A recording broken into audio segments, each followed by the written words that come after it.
साल के पहले दिन मैंने और मेरे दोस्त राठौर ने पास के कस्बे कलियाचक में जाने की प्लानिंग बनाई। दोपहर का खाना खाकर हम कमरे से निकल गए। बाहर जाते ही हमें बैटरी वाला ऑटो मिल गया और हम लपक कर ऑटो पर सवार हो गए। इन दिनों उत्तर भारत में जहाँ कड़ाके की ठंड पड़ रही है, पर वहीं बंगाल में मौसम खुला हुआ है और हम अपनी सवारी का मजा ले रहे हैं।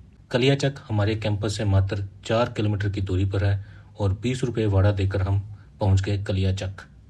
कलियाचक फ्रूट और ड्राई फ्रूट से लदा हुआ था और जैसे ही हम आगे बढ़े हमें बंगाली मिठाइयों की दुकान मिली।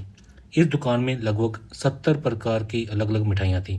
हमने भी 3 प्रकार की मिठाइयों का मजा लिया, पर व्यक्तिगत तौर पर मुझे गुड़ से बनी हुई मिठाई ज़्यादा पसंद आई। और सबसे बड़ी बात कि इन 3 प्रकार की मिठाइयों के हमें मात्र 28 रुपये देने पड़े। मिठाई की दुकान से निकलते ही हमें पान वाला मिला। इसने पान के पत्तों को टोकरी में बड़े ही सिलसिलेवार जोड़ कर रखा था। ये पान बनाकर नहीं बेच रहा था, ये केवल पान के पत्ते ही बेच रहा था, पर खुद ये पान खा रहा था और आंखें भी दिखा रहा था।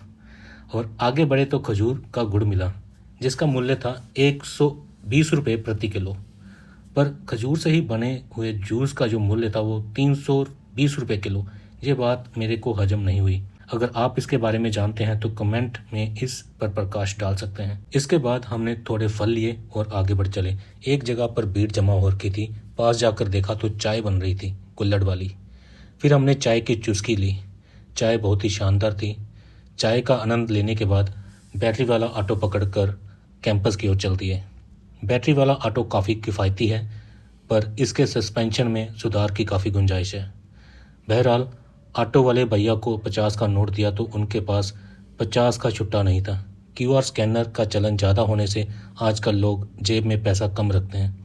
आखिरकार हम अपने कमरे में पहुंच गए और साल के पहले दिन एक नई जगह देखने को मिली। आपको नए साल की शुभकामनाएं। आपका बली।